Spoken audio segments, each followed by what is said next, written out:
Ma oleksin justkui terve elu teadnud, et ma olen gei. Kuid kindlaks sai see siis, kui olin 14 ja saabus teismelise armastus klassivenna vastu. Pool aastat hiljem otsustasin sellest rääkida oma parimale sõbrannale Kadrile. See oli julge samm, sest ma elasin maakohas, kus anonüümsusest polnud juttugi. Lisaks olin kindel, et elan veel 3-4 aastat vanemate katuse all, enne kui ülikooli astun. Nii julge ma siiski polnud, et öelda, hei, kuidas sul Mata töö läks, muide ma olen gei. Ma ütlesin talle, et keegi meie klassist meeldib mulle. Ta hakkas kohe klassiõdede nimesid pakkuma ja siis ma vihjasin talle, et meie klassis käib 31 õpilast, mitte 22. Siis ta sai kohe aru. Minu üllatuseks oli tema reaktsioon täiesti neutraalne. Parim variant üldse. Karli olin ma näinud lapsena tänaval ja kooli koridorides. Suhelnud me polnud.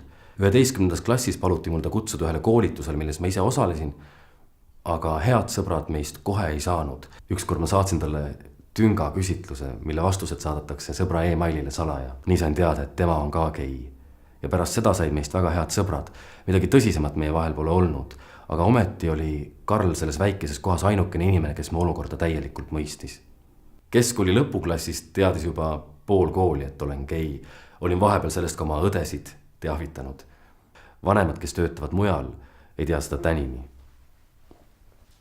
Muidugi pilluti koolis kommentaare, aga need, kelle jaoks homoseksuaalsus ei olnud probleem, olid arvatavasti enamuses. Ka väikeses kohas võid olla see, kes oled.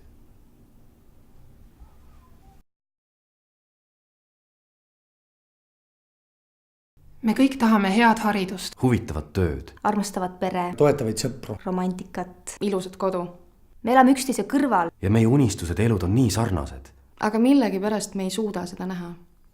Tee ometi silmad lahti ja näe. Näe. Näe. Näe. Ja näe inimest. Inimest.